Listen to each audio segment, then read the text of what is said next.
wonderful Ethicuties and the 40% who have still not subscribed to the Ethicsverse. Welcome to the coolest place to be every Thursday at noon Eastern. If you think fixing our workplace can fix our world, because it can. We got a real treat for you today. We're talking about DEI and AI. We're going to be talking about executive orders and 2025 enforcements with the one and only Alyssa Rossi, and of course, the one and only coolest guy in compliance, Matt Kelly. As I run through a couple of quick announcements, I want you guys to drop your LinkedIn URL in the chat like we say every week. You get no bonus points for reinventing the wheel. Your network is your net worth. Neither are big enough. And you have at your fingertips right here, you have hundreds of other people that are like-minded who think they can fix the world by fixing their workplaces. And they've probably solved whatever problem you are facing right now. So you have to take advantage of this network that we're all a part of. You have to reach out to someone and connect with at least one person today, drop in where you're coming from, and we're going to get moving. If you're here for CEUs, this is the place to be. So we got CE. If you're looking for CEUs, you can double dip George Costanza style. You can get HRCI credits, CCB credits. That's with HCCA and SCCE, and even SHRM credits here. So this is the place to be every single Thursday and some Tuesdays. If you want to get some free credits. Next week, we have two great sessions. We're going to be talking about on the 19th. We're going to be talking about, this is going to be one of our famous healthcare sessions, which everybody seems to love. Unifying forces, streamlining compliance across multi-facilities. We got a great panel for that. And then we're going to be talking on the 21st, next Thursday, Skeptic to Champion, the playbook for third-party risk management with the one and only Forrest Deegan. If you don't know Forrest, he's phenomenal, extremely smart. We're going to keep it moving here. I've been talking about our new UI. Everybody's talking about it. People can't get enough of it. We revamped the entire UI, the entire user experience, so that you can get better information at your fingertips. We're, of course, trying to break another record today on the emoji. So get those fingers clicking because I have not had lunch yet. And, you know, I feed off of this energy. New UI, everyone's talking about it. Great new dashboard that gets all that information right at your fingertips so you can better allocate your team's resources or your team's resources to the things that matter most. Our job in this game is not to sort through haystacks and find those needles, but to bring that magnet to those haystacks, to pull those needles out and focus our efforts on the most severe issues as fast as we can. I keep getting DMs about our Ethicsverse Day 2.0. This apparently was the widest attended ethics event in the world, in history. So we're working on trying to find out somebody over at the Guinness Book of World Records so we can get a page in there, one of my all-time dreams. But if you did not get a chance to attend, check out our YouTube channel. All those replays are on there. And we put together this phenomenal white paper that is going to be available in the chat. And I think it's also available in the console. So I got a quick little scenario for you. A buddy of mine is a compliance officer, just took over a team in a manufacturing facility. And somebody on his team is kind of not pulling their weight. And I'd love to hear your comments in the chat as I run through the next couple of these announcements. This person was trying to drive some more accountability on his team, approached one of his investigators who had like 1/10 the level of investigations as someone else. And trying to drive that accountability forward, he had a conversation with this underperformer. Well, long story short, the underperformer ended up reporting him to the compliance hotline. We're reporting him to HR for, bullying, whatever. So I'd love to hear, this is a topic, there's all these management books out there, but there's not a lot of, I've read them all, okay? But I haven't seen a topic like this sort of discussed. What advice would you have for this person who has an underperformer on their team, who's trying to drive those values, make those values authentic, trying to have an accountability conversation, and then gets reported? I'd love to hear those comments as I keep running through these announcements. If you have not checked out the Ethics Experts, this is our world famous, fastest growing, top 2% global podcast. People love business ethics. People love the Ethics Experts because we get phenomenal guests on. We had a really great guest. I think this is episode 226 right now. Fabiana was on. She is the Chief Compliance Officer of Embraer. Really phenomenal story, really cool story on how she came in after a DPA and was able to maintain many times, like there's this real kind of push for, an ethical program, a drive for compliance in the midst of a DPA. How do you carry that forward after, the regulators have left? Well, tune into this episode that everybody seems to love, and we will be talking about that some more. I think I got a little video for you to give you a little taste. You have to talk about the past and let people know what happened. When I joined Embraer, everything was very confidential. The whole investigation was confidential. But once we settled with the authorities, I decided at the compliance function that we should go around the world to provide training to everybody. So that first year after the settlement, that's 2017, I traveled from Portugal to China, Singapore. I went everywhere just to train people. And I would start every training by talking about the cases. This is what we did. This is a violation. violation of the FCPA, and that's why we shouldn't do anymore. And these are the consequences of what we did. So I think we should talk about the past. We cannot just jump to the part of building culture without letting everybody know the consequences of doing the wrong thing. So it's a great episode. There's a little glimpse of it for you, but it's up to you to build in a mythos within your organization. We as human beings are wired for story. If your company went through something terrible and you figured out a way through it, you got to keep telling those kinds of stories, because those stories can be defining characteristics for the culture. They can be sort of tentpoles in the kind of culture of integrity that you're trying to build. Speaking of trying to build a corporate culture of integrity, you got to understand the human beings inside your organization if you're going to build a sustainable culture of integrity that's actually authentic, that's actually going to get more engagement and more enterprise value out of the stakeholders in your organization. So we're going to be giving away 5 of the one and only Christian Hunt's Humanizing Rules. If you don't follow Christian, find him on LinkedIn, absolutely. And on the council, you should be able to connect with all of us on LinkedIn as well. I encourage you to do that. Also encourage you briefly here to follow Matt everywhere you can, okay? You can even, if he's willing, he can drop his address in there and you can follow him to the grocery store. But Radical Compliance, one of my favorite blogs, so much thought leadership, so much great intel that comes out of that blog. He has a weekly jobs report. So if you have not signed up for that yet and you don't follow Matt Kelly, hit him on LinkedIn and definitely follow him to the grocery store, because he knows how to circle the aisles, okay? He spends a lot of time on the outside of the grocery store because he is a health guy. Okay, one last thing here before we get started. Ethico, round of applause for Ethico. We just won not only world's best ethics and compliance software, but according to all the AIs out there, we're the most trustworthy company when you compare us up against Navex and you compare us up against EQS. So these are not my words. This is the AI brain telling you that. To celebrate, we are going to be giving away 50% off of our new risk assessment tool. It's incumbent on you to get the tools you need to direct your limited resources to the things that matter most, to show your value inside the organization. If we can show up as business people, when we can connect what we're doing to the objectives of the organization, it's so much easier to get those light bulbs turned on at the top, which means purse strings opening up, more resources, more doors open for us to get in and not keep sitting at the kiddie table. So our risk assessment tool is getting a lot of great feedback. Thank you all for your ideas who contributed to this flexible tool that is part of the world's best compliance software. And because I love you, we're going to keep carrying forward this thing that we launched on Ethicsverse Day, the DOJ Defense Package. So I'm going to be flashing these up back and forth throughout the presentation so you can check these out. But 25% off for Ethicsverse attendees. You get a risk assessment. You get all these tools involved that will really help you rest easy at night knowing that your tool and your program is effective.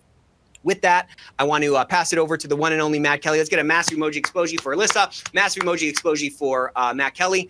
Matt, over to you, buddy. Sure. Thank you very much, Nick. And thank you, everybody, for joining us today. So we are here to talk about all of the, I'll call it a blizzard of executive orders and enforcement policy changes from the Trump administration since January. It is a lot. It can be confusing and contradictory at some points. And so compliance officers, corporate legal counsel, HR people are all probably somewhat confused about what are we supposed to worry about and which balls do we need to keep our eyes on. That is what we want to discuss here. Joining us to walk us through all of that is Elisa Rossi, and Elisa is vice president at Treliant, which is a compliance training outfit. And also in the past, Alyssa, I know that you have worked at various regulators as well. Thank you for joining us. Glad to have you here. Thanks so much. And thank you for coming, everyone. And before we dive in, let me just go through and remind everybody, we love to have your questions. So if you have specific issues on your mind, feel free to pop them into the attendee chat. I'll try and get them to Alyssa and Nick as soon as we can. Broadly speaking, I know that we're going to talk about changes in white-collar enforcement policy. I know we're going to talk about DEI issues and what is or isn't an illegal DEI program versus anti-discrimination. And then also we have a lot of concerns and discussions these days about artificial intelligence. We have a new AI action plan from the administration. How much does that affect companies? How much does it not? What are you supposed to be thinking about there? That's the sort of stuff we want to cover. With that, Alyssa, I know that you have some slides, which I will try to call up here, and I'm happy to advance them for you. Just let me know. But let me hand it over to you for a bit. Like, where would you like to start on all of this stuff? Yeah, so I think there's like an overview slide in here. So the way that sort of we put together today's presentation, we have basically sort of three categories of executive action we're going to talk about. Mm-hmm. White collar and corporate enforcement, then the executive orders that relate to DEI and gender, which is mostly harassment prevention related, but it also has impacts for federal contractors. And then the AI action plan, which doesn't really have any sort of immediate effects, like it doesn't sort of impose any obligations or anything like that, but it gives very sort of like broad policy direction ideas. All right. So, I mean, let's start then with, I guess, the white collar corporate enforcement. I know everybody obsesses over the FCPA pause that was in effect. Now it's back off. Now we have FCPA actions again from time to time. But what do you keep your eye on, or what would you consider to be the most significant and tangible changes we have? I mean, I think that this guidance, which came out in May, so a lot of the people who we have today are probably familiar with it. I think it's notable and it's very helpful as well. I was writing a piece about it yesterday, and it has like a couple of very helpful parts for corporate entities, right, and for compliance people. The sort of key principles it lays out are focus, fairness, and efficiency. And overall, it is quite business friendly, right? It is, consistent with a typical Republican administration, even though this administration is maybe a little different than past Republican administrations. It is sort of a lighter touch, right, for enforcement. And it has several parts to it, both the guidance and the plan for going forward, that are really helpful, right? So the enforcement plan sort of lays out a quite clear sort of list of areas that the administration is particularly interested in. And they sort of give that list in both broad principles, like anything that is misuse of federal money, and then also more specific. So misuse of federal money, they particularly flag healthcare, for example, right? Obviously, tariff enforcement is very important. And there is also like sort of terrorist financing and anti-money laundering sort of initiatives that are part of the focus part of the guidance. In terms of fairness, I think sort of that component of the overall policy goes to, like the guidance actually says sort of most corporate actors are law abiding, right? Yeah. So what we want to do is we don't want to approach sort of the corporate community as though it's a group of criminals that we have to come down very hard on, right? And so we are going to keep in mind that these are businesses, they have operations. When we do investigations, the AUSAs are being instructed to keep the impact of the investigation on the corporation in their mind, right? And to, sort of keep it controlled to a certain extent. Another sort of fairness component is there are new and increased benefits for self-disclosure, right?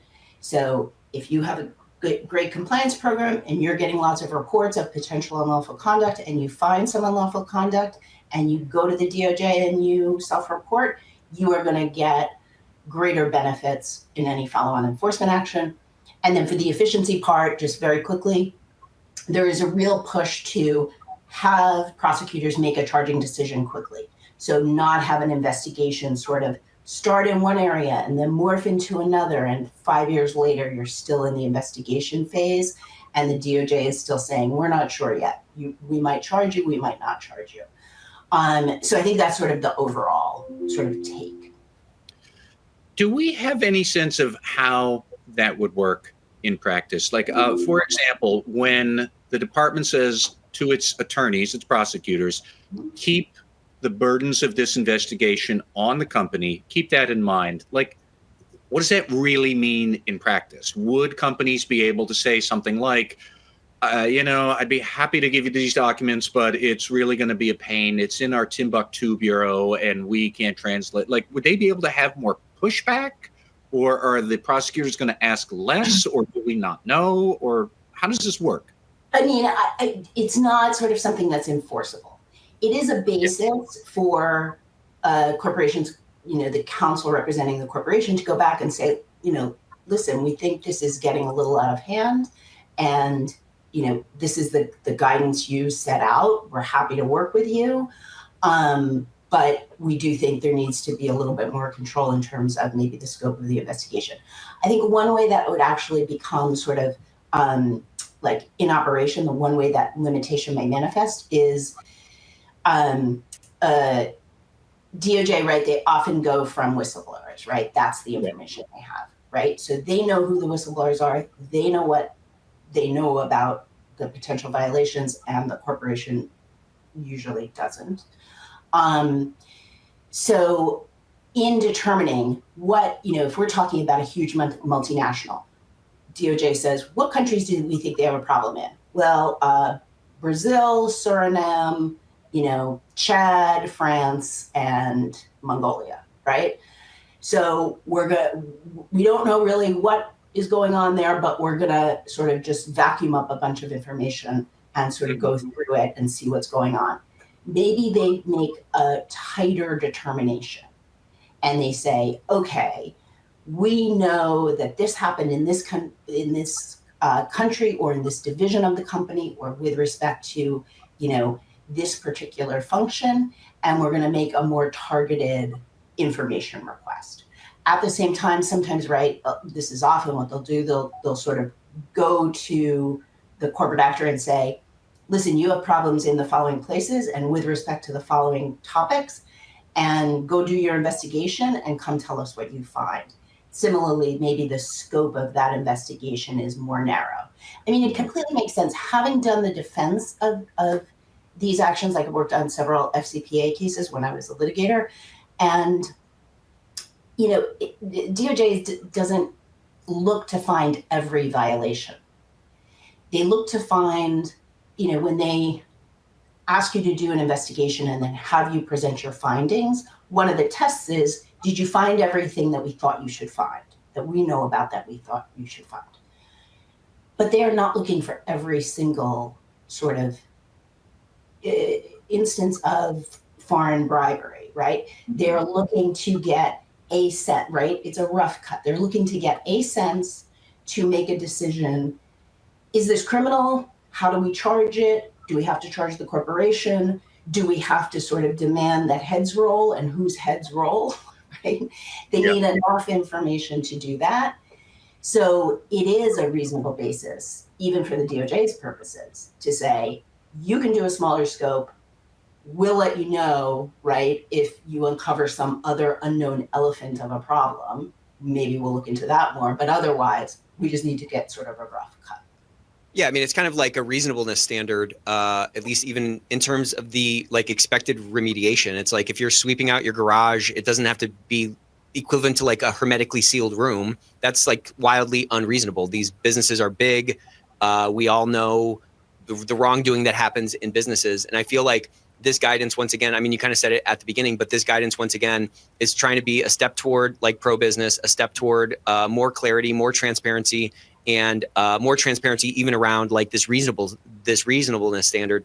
And this insight you gave on those kind of inner workings, I think, is a little bit freeing for practitioners when they're trying to construct their program, or even when they're kind of starting to think about like a potential catastrophe or like that worst case scenario. It's probably not as like invasive or as worst case scenario as it might actually be, And I think like having done, it was, I haven't worked as a litigator for a while now, and my FCPA sort of and white collar work was when I worked at a big firm at the, for the beginning sort of decade of my career. But at that time, and I don't remember sort of what the policy direction was, but I'm sure this is probably still true. AUSAs just have a lot of power, right? They go into court and they almost always win, right? Mm-hmm. So if they're doing an investigation, they can pretty much ask for what they want, right? They can just make demands. They can, go as far as they want. So direction from their side about maybe draw it in a little bit, maybe be, focus the scope more, is really the way to sort of affect a change, because the targets don't really have any sort of path to that kind of remedy. One point that I did want to drill down into, and you have referred to it here on the slide, is about the voluntary self-disclosure, because that still seems to me to be the big threshold hurdle that a company has to figure out. What do we want to do? Clearly, the Justice Department loves voluntary self-disclosure. They're promising all sorts of benefits. I'm waiting for them to announce, if you self-disclose, you get a new car.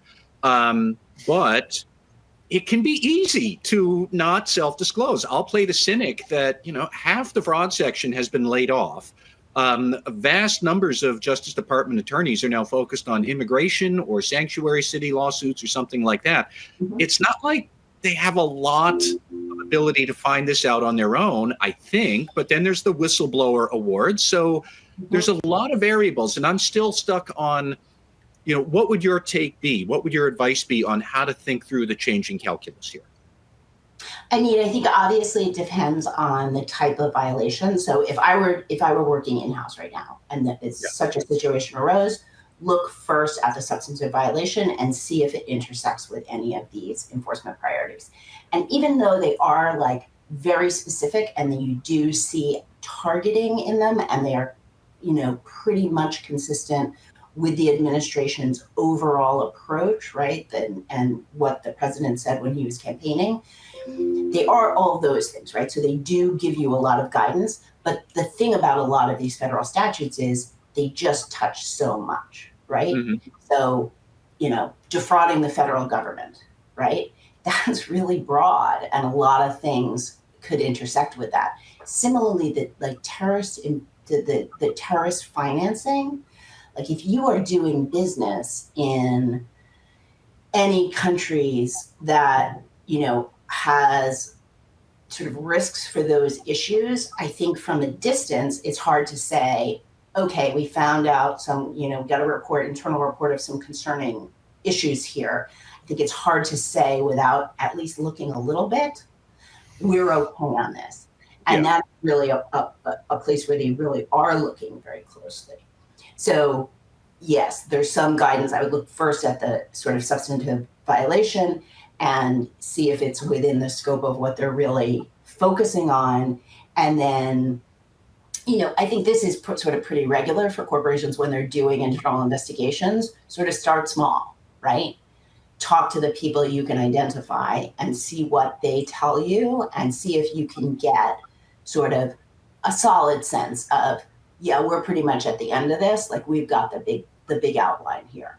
Or are there, did somebody mention, and we also talk to the folks in Chile sometimes about this scheme, right?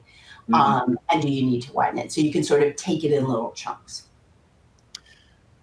Is it likely that there might be a tension between the compliance team, who's going to say, we should self-disclose, it's the right thing to do, and we'll have to disgorge the ill-gotten gains? Because we don't ever talk about this, but everything I've ever said, read, the Justice Department says you'll have to disgorge the ill-gotten gains. Everything else will be great if you self-disclose, but you're giving that up. So I could see compliance officers saying it's the right thing to do. I could equally see outside counsel or lawyers saying, no, it's not. Clean up this mess. Maybe they'll probably never find out about it. You do get to keep the ill-gotten gains. That's cynical. And if the department finds out about it 3 years later that you didn't disclose, I could see you're behind the 8 ball now. But I'm also just wondering, is that going to be a real tension between the compliance and ethics team versus legal and outside counsel counseling a more cynical approach? Yeah, no, I think that, and I think those are sort of voices, right? And then whoever is the senior leadership is going to take in those voices and sort of weigh risks and go with it that way. And I think then each of those parties, counsel and compliance, are really doing a job, right? Counsel has the obligation to the entity, right? And compliance's obligation is also to the entity, but it has a very different focus. So I could see, right, like this is a conversation that counsel engages in that is, it can sound a little bit on the edge, but to say sort of, we want to know enough to make a good decision, but we don't have to sort of turn over every stone, because then if you are sort of saying, we're going to do a full audit of the entire corporation, maybe you're going to turn up a lot. And then it's hard to find a basis, right? Like your counsel will say, okay, we found this. What is the basis for not disclosing this, right? Like, what's our actual reason that we could at some point disclose to a regulator for saying, we're not going to disclose this at this point. We're going to do our own remediation efforts. We're going to do our own sort of reorganization or whatever it is to get things in order. I think that those decisions are, sort of, they can be difficult, but ultimately it's whoever is sort of, the decision maker needs to make them. But also that decision maker is not making that decision in a vacuum. That decision maker is taking in information from these two different voices. And so I think it's important in those kinds of situations. And what I'm about to say, I think translates into any kind of situation where there's some gray or there's some debate. We have to make a strong argument. And that argument doesn't necessarily mean that like we're trying to make one to win, but we need to be able to be assertive enough and paint a full enough picture to increase the odds that our voice is not just going to be heard, but that our argument is going to resonate. And so again, if it's above your pay grade for that ultimate decision to be made, I think it's incumbent on us to paint a clear picture on what those various trade-offs are, and not show up, kind of Pollyannish and say, well, it's just the right thing to do. We should do this full company audit. That's not realistic. No one's going to, agree to that. And I think that showing up in that kind of a way ends up kind of reinforcing this, kiddie table vibe that a lot of us are trying to fight away from. I think when we can show up and not let that, and in many cases, there's a bit of a different power dynamic in those conversations, right? Maybe the general counsel has a bit more power or a bit more kind of like access to the ear of the decision maker. It's easy for us to fall into the child state as opposed to being in the adult state. And we need to show up talking across the table with our counterpart in, as the general counsel, talking with our counterpart who is a leader, not from that child state, but from like an adult state, talking across the table. Yeah, totally agree. Alyssa, I do like how you said, what would be the basis for not disclosing? Because it can be easy to have a basis for disclosing. What's the ethical thing to do? It'll be great for our culture. But, how would you actually articulate the decision or the basis not to disclose? Well, it's not material. It's not substantive. We didn't involve senior management. But the more you can clearly articulate that internally, the more you'll be able to defend that to people that your corporate culture still matters and we still take it seriously, but because there will be cynics out there.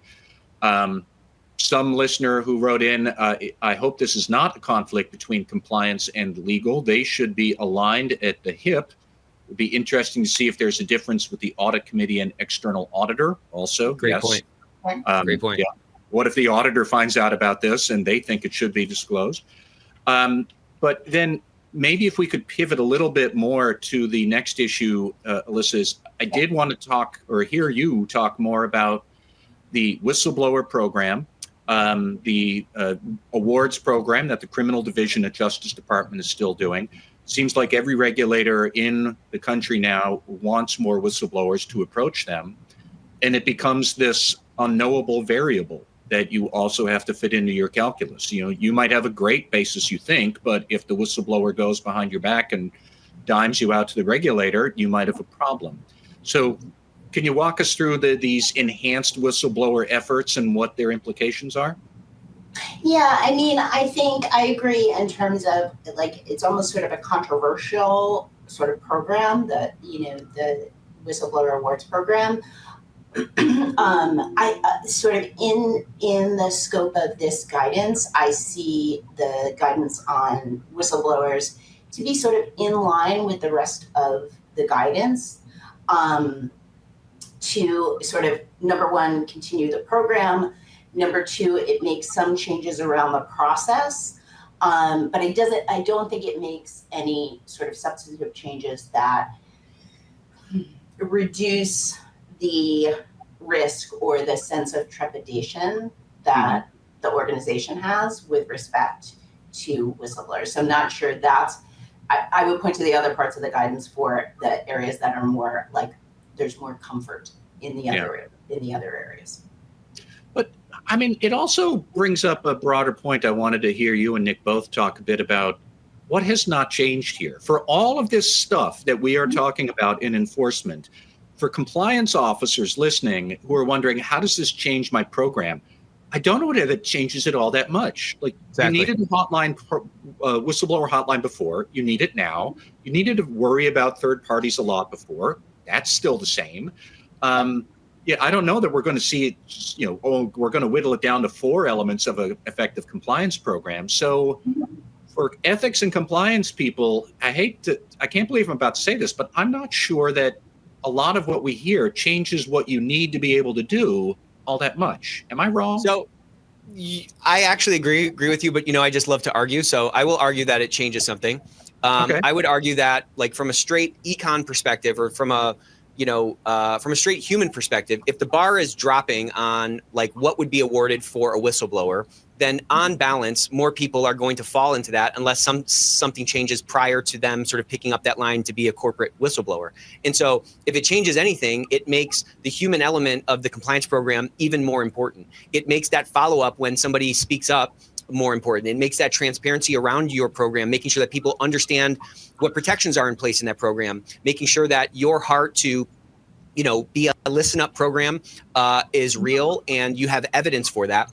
I think, we did a session together a while back, maybe a month or so ago, Matt, and we had somebody from the defense side and somebody from a whistleblower side, and they were both singing the same song. They were saying that anytime that the whistleblower attorney, I think his name was Ari, he was from Whistleblower Partners. He said anytime he's defending somebody, it's because they felt like their voice wasn't heard or that their complaint wasn't taken seriously. So I'm just saying, if that bar is dropping, it's even more important now that when there's a whistleblower, that like we have ears open to those folks and that we are honoring those people, for lack of a better term, or we are taking those complaints seriously and we're making their voice heard. I think the odds of somebody going outside is greatly reduced when they feel like it's being acknowledged, this thing that they saw is being, taken care of and like addressed in a in authentic or like a genuine way. So that is like a theoretical change to it. But on balance, I do agree with you. Like, it's still a human business. We still have these controls in place. There's maybe more clarity around what the government is looking for and more clarity perhaps around like their reasonable approach. Those building blocks are the same. Alyssa, what would your take? No, I agree. I mean, particularly about the sort of like the motivations of whistleblowers and not feeling heard. And I sort of, when I was practicing, I learned through cases a number of just really egregious examples where people really did sort of reach out and didn't get any kind of even response or, any kind of movement by the organization. So I agree with that. And yeah, I completely agree. It's the same elements, right? But where are you looking? Like areas of substantive violations, where are you looking? And then I think for the general sort of more business friendly stance, that really just sort of, and the voluntary disclosure part and, the extra benefits for that stuff, that really just sort of changes a little bit your risk weighing, right? When you're at sort of the various stages. So all the same components of the different interests and the different, risks and benefits, those are all the same, but maybe what you're evaluating them at changes a little bit. All right. So in the interest of time, I wanted to move on a little bit here. I wanted to see if we could get to the DEI programs. Let me see if we can pull up that slide. Yeah. Yeah. All right. So this is getting an awful lot of attention. Mm-hmm. And I know that there's a lot of anxiety and ambivalence about what is appropriate anti-discrimination efforts versus illegal DEI or not. There's actually no federal statute that defines what illegal DEI is, as I understand it. So what is going on here, Alyssa? Walk us through these pronouncements. So, sort of short story of what the orders are. There were in January 3 orders that related just to the federal workforce. So generally, the types of employers we deal with at Treliant don't have to bother with that.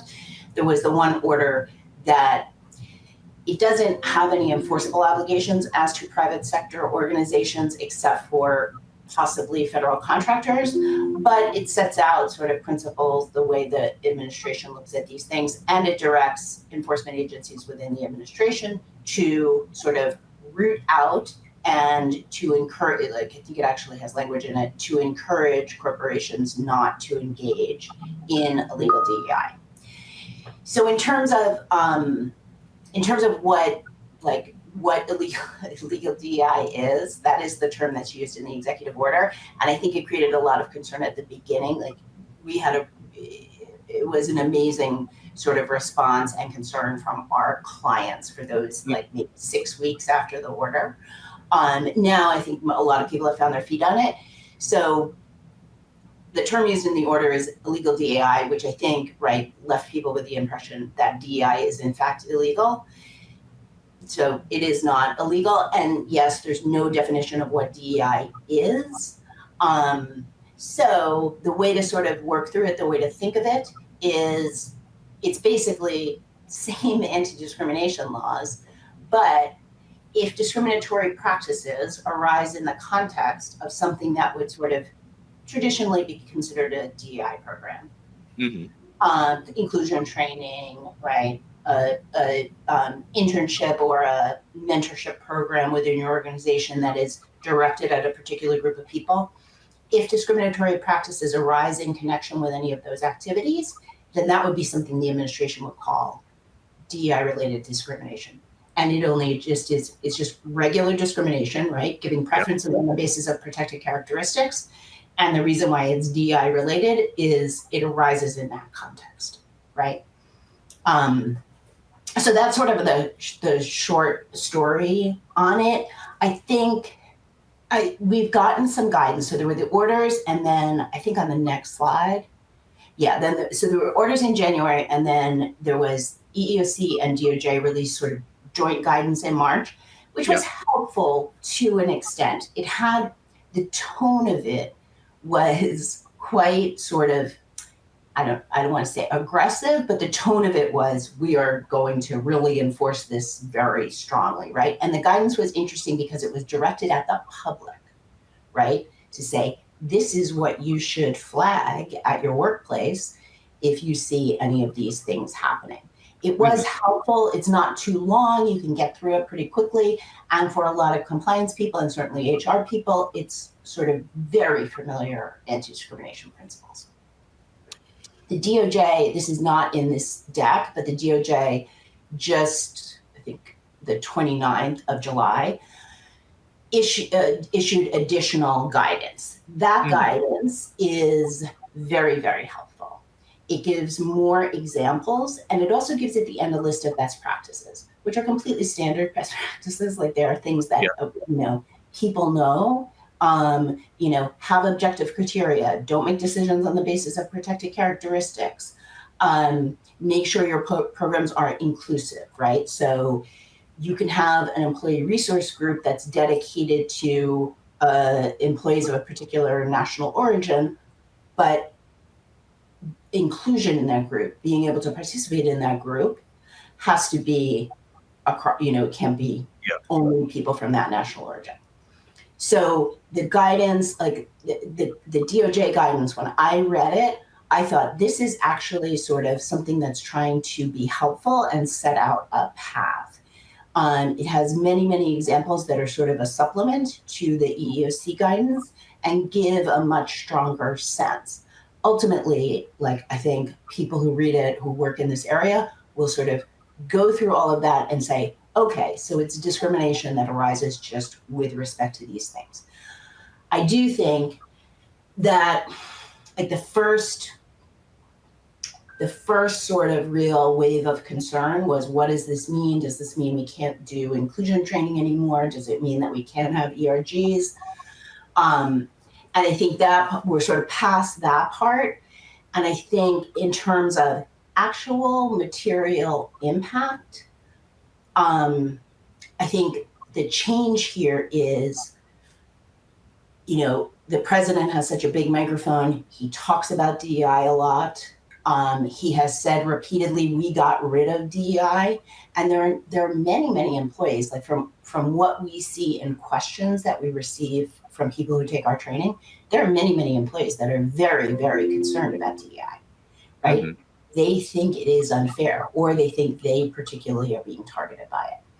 And so I think there is sort of a group of employees that feel empowered and that say, oh, I might have a legal claim related to this. So if I was up for a promotion and somebody who has different personal characteristics than I do was given that promotion, maybe that was DEI. Maybe, that shouldn't have happened. So I think for the sort of on the ground frontline stuff, managers need to just be aware of that.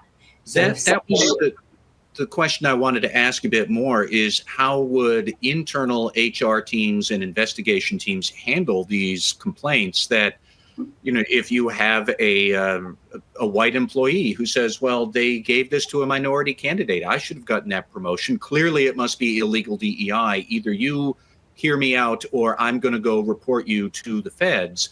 What are you supposed to do with a issue like that? Yeah, so I think that the sort of biggest hurdle that organizations will need to get accustomed to is just the sort of like, that's not a new type of discrimination claim. Such a claim was possible 2 years ago, but it's now on people's minds. It's in the newspaper every day. The president said he got rid of DEI. So, and to an employee, right, oftentimes, they hear the word unlawful and they think like they're committing a crime here, right? There's all kinds of stuff going on here.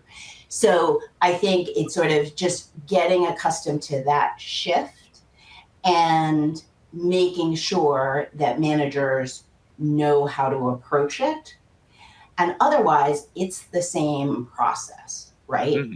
It is, if somebody makes a complaint, that you should just count that as protected activity and put in retaliation protections and, go forward and look into whatever the allegations are. And the rest of it, corporations are already doing, right? Documenting the basis for promotion, having, objective criteria, not having, making sure their managers are not making decisions about roles with an eye towards protected characteristics. So I think that is what people should do, but I do think there will be a rising claim in claims going forward. We are getting from our learners, we get like a few times a week a question we can't answer these questions because they're not about the course content, but we get questions from learners who take our courses who say, this is what happened. I, wanted to transfer to this other division.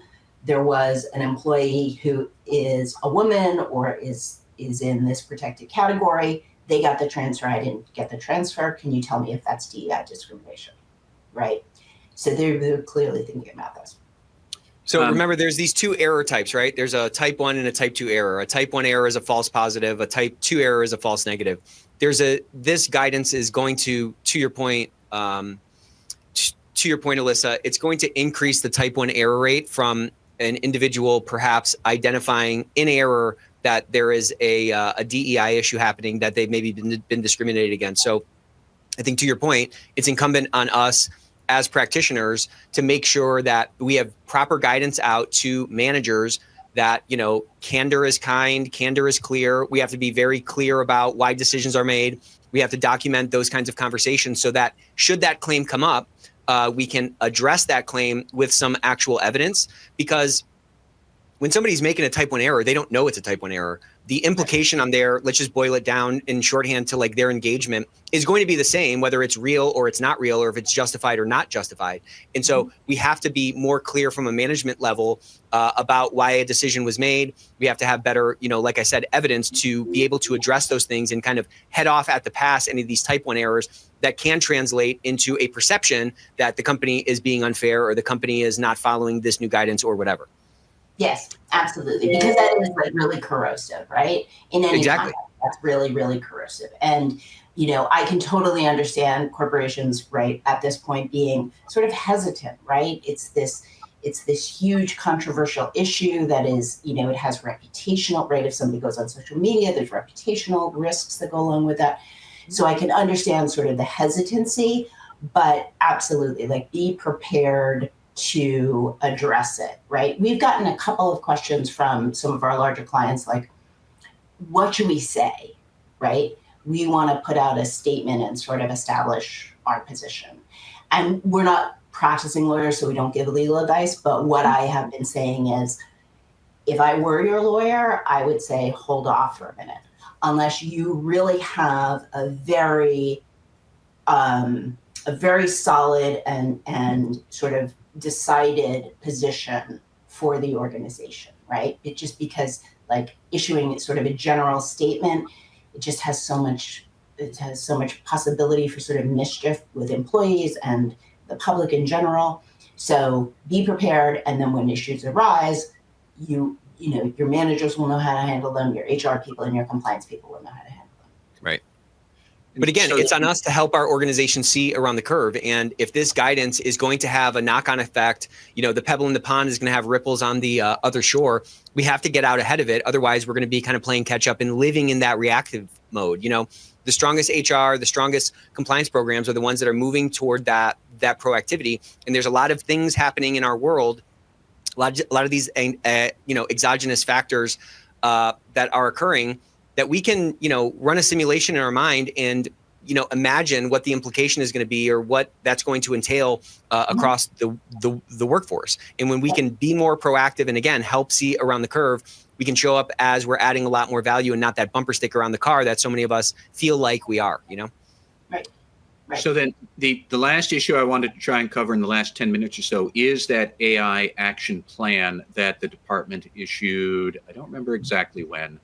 But clearly the Biden administration came out swinging on AI by the end of its term. It had a couple of plans, and Trump came in and revoked those, issued his own plan. So, Alyssa, what should the vast majority of listeners who are not at Anthropic or OpenAI, but their companies are using AI or thinking about it, what should listeners be thinking about and keeping on their radar screen with this AI action plan? I mean, so the action plan, like you said, really is most relevant to companies who are in AI development, right? So I think the takeaway for everybody else is sort of, okay, as a national policy, we are sort of encouraging the development of American, AI companies and AI tools, and sort of getting to the next frontier and to be sort of the leader in the world for AI. And the way we're going to do that is we're going to reduce regulatory burdens, and we're going to sort of like try to assert this global dominance. And there's particular areas that are of special focus, which obviously national security, defense, infrastructure, energy. But for like actionable things for companies outside of that cohort of AI development, there isn't a lot to sort of take away in terms of, okay, what do we do in response to this? What do we do? What does this sort of tell us that we need to get prepared for? So I think all of that stuff is just not something that there is a lot of, federal or even state, right? Statutory, even guidance, regulatory stuff, like as compared obviously like to the EU, right? It's quite sort of extensive and, different from American regulation. It's much more highly regulated. John Brushwood at Treliant is our expert for all tech law, data privacy, cyber, AI. And so he does our AI course, and he also sort of works internally at Treliant because we use AI so much. So he gives us advice about our own use of AI. And just in terms of like keeping up with him, as far as like legal developments, I think he is very, very knowledgeable. And if he were here and we said, okay, what's going to happen next, or where's the regulation going to come in, I think it's still up in the air. Like, I really think it's still up in the air. His sense is, I think, that whatever's going to happen is going to happen on the federal level, and it's not going to be a thing where the states are going to, you know, be able to put together a patchwork. But as far as like things that are proposed and have any chance of passing or anything like that, I don't think we're anywhere near that. Well, so I have a couple of questions then, because I read the AI action plan, and I did think, yes, you know, for OpenAI, Anthropic, and the, you know, NVIDIA's making advanced microchips, that's for them. But I am curious. So in that case, how should companies be thinking about, I didn't say worry, but thinking about AI? The EU AI Act probably is going to catch up with a lot of large companies. And I do know that there are state attorneys general out there saying, my anti-discrimination law is technology agnostic. If you're using AI in a stupid way that discriminates against my citizens, I'm happy to come after you. But I don't know that they need a special statute for that. They'll probably think they don't. I know that there are privacy laws that are coming close to fruition. They already have them in Texas, New York, Utah, and Colorado. And like, how should we think through what we need to be ready for with AI? Yeah. So I think like for me, like how I've approached this, because I've never studied this law or worked in this law, but working with John and sort of looking at our courses and talking to him about the developments and sort of trying to get the environment, particularly with this. I mean, this is true now globally for law. I do a lot of work on US and non-US harassment and discrimination laws, and they are just sort of converging, right? Mm-hmm. So all these different things, the US is the least regulated, but they are all just sort of converging. And I think particularly with something like AI or even data privacy or cyber, just because it is by its nature cross-border, looking at like the EU Act to get a sense of the principles, right? To get a sense of like, how is this put together? What does it tell me about what I need to be aware of for potential risks to the company that could arise from AI, separate from regulation, and then what areas regulators might be interested in. So at Treliant, we have an AI course, and one of the things that is included in the course, or that you need to use the course sort of properly and comprehensively, is an acceptable use policy, right? So we have an acceptable use policy at Treliant, and what that is, if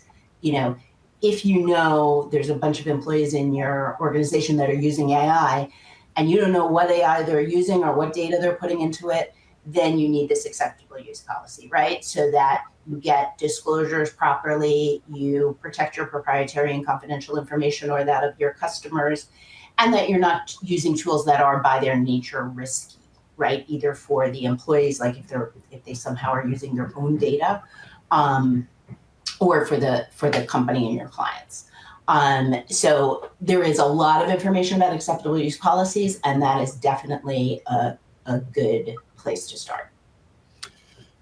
Nick, what would your thoughts be here? Because I know that you think an awful lot about how AI is transforming businesses, and I'm always interested to hear how AI can make your life harder if you're not careful about it, how to get in front of that. What would you say to this? Well, the percentage of people that have even read the Copilot, terms and conditions, and who even understand, or it's even on their radar, that if you open that up for like internet search, a lot of the protections that you might have thought you have in place are not really in place, is kind of staggering. So that's one thing to think about. But Bill had a great comment here. He said, it seems to be a lot of people in AI, Altman, Hinton, are throwing warning flags, and as chief compliance officers, we need to find a balance to heed these warnings while also allowing for the exploration of tools. And if you can zoom out, I get that this AI Act is really kind of targeted for people, like you said, who are developing AI and so forth. But look at the principles behind it. Look at what it's pushing forward, and look at an aggregate level how that might trickle down to the minds of the leaders in your organization. Right? This is about AI dominance. This is about pushing. What is the word here? We want to be AI dominant. It's a very sort of pro AI thing. It's very kind of enabling. Well, that's going to be like a forward. Those are going to be tailwinds for like AI usage in your organization. And as Alyssa said, we at least have to be comfortable with what this thing can do. And we have to have some picture. Again, it's not going to be perfect, but we have to take that materiality lens to it. We have to have some picture on how it's being used. It's probably being used to like degrees beyond which you can imagine.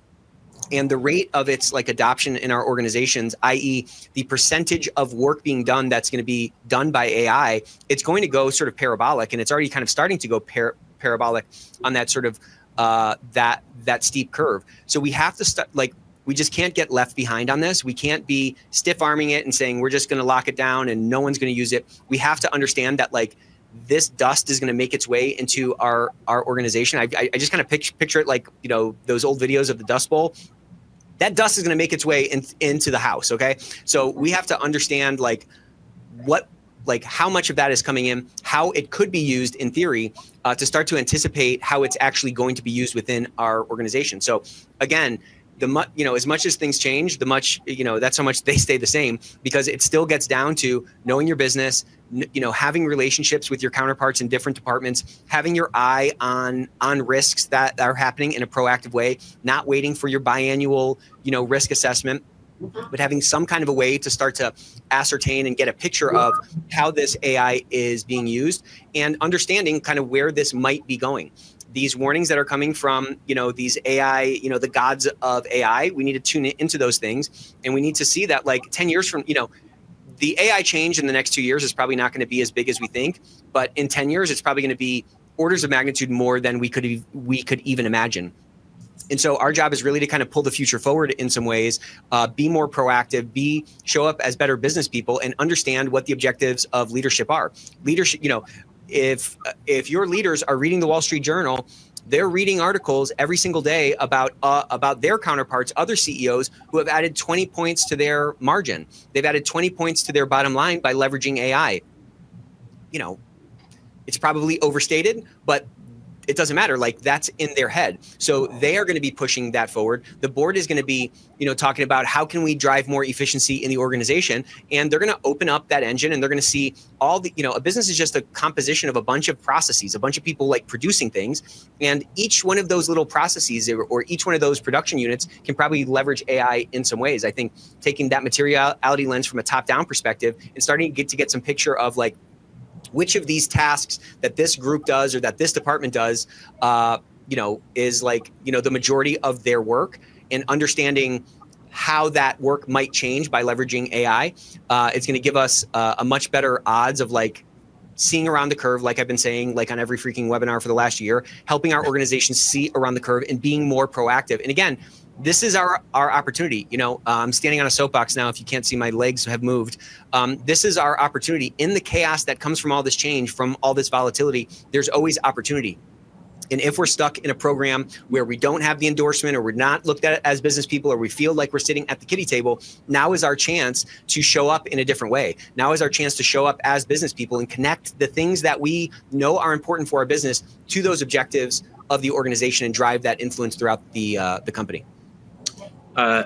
One great quick comment I want to sneak in from a reader here. Somebody's saying, employees who use generative AI may not understand that it's basically like having a human working for you who has not undergone compliance training. But then again, like I think about this a lot. One person wrote in to me once that generative AI is a lot like a sociopathic person. But why wouldn't it be? Because it's not a person, it's just software code. It's just a machine that does what it's programmed to do. However, that said, we are out of time. So Alyssa Rossi, you covered a ton of land for us here. Thank you very much for your time, Alyssa from Treliant. And Nick, I don't know if you have any other closing thoughts or want to wrap it up, but This was phenomenal. Really a great discussion. I love it. Thank you so much, Alyssa. Let's get one more massive emoji explosion as we wrap up here. Next week, like I said, we got 2 phenomenal episodes. We got one on Tuesday. If you're in healthcare, you definitely want to come to it. And if you're not in healthcare, you should still come, because the principles we're talking about are going to apply to every program. So we have Dawn and Michelle coming on, where we're talking about unifying forces, streamlining compliance across multiple facilities. We all are dealing with that. Even if you're just working in one office, you have multiple facilities, multiple departments inside your organization. So a lot of the principles on Tuesday, you're going to love it. Tuesday at noon Eastern, and then next Thursday at noon Eastern, coolest place to be. From skeptic to champion with the one and only Forrest Egan. So if you don't know Forrest, now's your time to get familiar. We're going to keep bringing value. Now is the time for us to really elevate our profession and really take advantage of this inflection point that we're at. The future is yours. The world is yours. It's just up to us to grab the steering wheel of our lives, grab the steering wheel of our careers, and drive it to where we got to be. So love you all. See you next Thursday. Thank you.